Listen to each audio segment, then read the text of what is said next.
I'm Caleb Brooks with the AHSAA Radio Network. I'm at Opelika High School, joined by the head volleyball coach, Coach Robin Roberts. And Coach, first of all, thank you for taking the time to join me here early in the day today. And practice will start for you guys next week. How excited are you to get out there and to see the girls go out there and get going for the season? We're very excited. Summer, you don't have everybody with you. People have vacations, they've got other obligations, and when you're here at school and you're starting practice, you have all your girls from JV to varsity. They're all there, and we're all ready to go and get started. Last year was a great year for y'all. You come out area champs, first time in a long time around here. How much did it mean for you to be a part of that and be a part of that here at the school? It's great. It's been a long time coming. These girls work hard, and each year getting a little bit closer and getting a little bit closer to finally see them win the championship and win just the regular season and then take it on to the tournament and finish it there was fantastic. Yeah, and it has to be kind of satisfying for you knowing that you won a pretty tough area too in volleyball. Yes. And to come out the way that you guys did on top in that area is very special. What did you think about your team last year and the way that they played and how everything went? Last year our team was a very powerful, exciting. We'd get a kill and there was an eruption. Everyone was just always into it, and a powerhouse team, and to go up against Ben Russell and beat them twice, they always have a stacked team. They are a great program. So to go up there and play them hard and just continue out through the season was just wonderful to watch these girls excel and see what they could actually accomplish. For you personally, what is it about being a volleyball coach that you enjoy, and what got you into doing this profession? Well, I played sports throughout high school and continued on to college, and I just love watching the girls accomplish things that they didn't know that they could, and to really improve and to have that aha moment in practice or in a game where, oh, that's what it's supposed to feel like. And that as a coach is just what I love about coaching. Was there ever a moment back when you were younger where it kind of sticks out where you remember saying, okay, I know I want to be a coach when I get older? Just the love of sports and playing. Like, I'm just an advocate. Go play, go be active, and just to share a love of sport and movement with others is just what I really enjoy.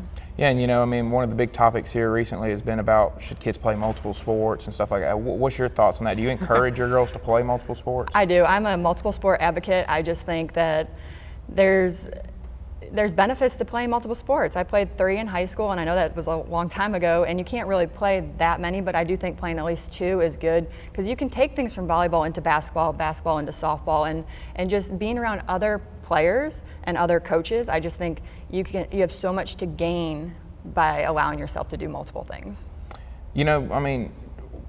Everybody wants to win. Coaches love to win, players love to win, but outside of winning, what are some of the things that satisfy you the most as a coach when you see your team accomplish stuff? Just the pure enjoyment of the sport and the camaraderie of being part of a team. Volleyball is a team sport. You will not win without your teammate next to you. So watching them understand that and watching them become leaders and encouraging each other and not being selfish and giving others praise. And when you can see your team do that and genuinely be happy for one another, I think that's just a huge stepping stone in life. For volleyball coaches, you've got to kind of scheme things according to how your team goes. So, you mentioned last year y'all's team was a very powerful team, could spike it a lot. Some teams don't have big girls that can get up there and do it like that. So when you don't have that, what are some of the things you have to do as a coach to adjust and get your offense going in different ways? You have to be smart, and it always starts with a pass. So we are going to drill passing, and then our hitters, we do still have powerful hitters, but we have smart hitters. And we have hitters that it might not be the flashiest one, like a kill every single time, but it's going to be over and in, and it's going to be in a spot where the defense might not be able to play it. And that's just as good and just as important as a power kill and flashiness. What is the difference in volleyball between offense and defense and the movement that both sides have?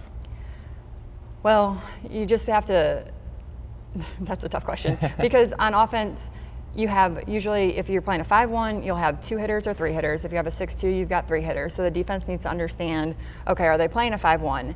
Is the setter also hitting right now? Where do I need to go? If it's an outside hit over here, you need to shift this way on defense and blocking, and don't go too far in the block. So there's a lot of different strategies that the girls learn through over the years and watching each other, and they have to get it down to really be able to play defense against another team. And is that something that you guys work on in the summer, or is it something that starts when fall camp begins? No, we're working on it all the time.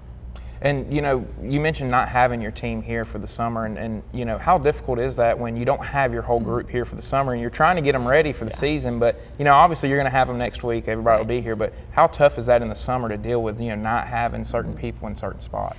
It's tough because it kind of gives you want to use the summer to improve, to give you an idea of what you have, and if you don't have all those players, it's difficult, and then if you throw a player into a different position that they're not comfortable with, or they're not familiar with, you're teaching them again. And then I think the most important part is the players understanding that nothing is set in stone. You might be playing over here for one match, but you might be playing over here for another match, and just be flexible. I told them the other day, flexible is going to be our word of the year, because we're not in our gym yet, it's not finished, you're playing different positions, just be flexible.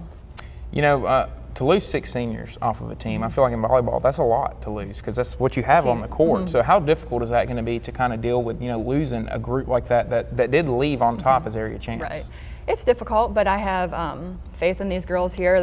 They're ready. They're great leaders, and they're eager and they're excited for it too. So we're not lacking that excitement. They're stepping in and they're wanting to take the job and take the role of being seniors. You had mentioned Benjamin Russell, and I feel like they'd kind of been the team in y'all's area that did have the target on their back. Everybody was kind of chasing them for the area championship. Now that y'all have it, you're going to kind of have the target on your back. So what's your message to your team on how to deal with that now?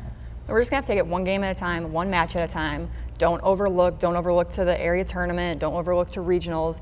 We got to take care of it right then, right there. Each practice, each game, each match, and go from there. Give our best every time we're out there. You hear coaches say all the time, I don't want to see my team peak early in the year. I want them to be peaking later in the year. But early in the year when you are playing some of these matches, what are some of the things that you look for as a coach to kind of, say, okay, we're pretty good in this area, but we're not that good in this area?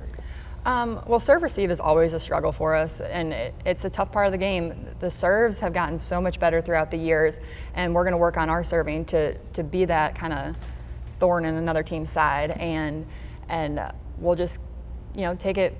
I got assistants that are sitting there writing notes for me every single time, or I'll say something, I'll be like passing or tips or this, and then we just take those notes and we roll it over into practice, and we'll focus on that area. If we have a horrible serve receive game, we'll go ahead to practice the next day and it's serve receive, serve receive, serve receive. Or if we were getting killed on tips, next practice will be just covering tips and really focusing on that and how to better ourselves for the next one.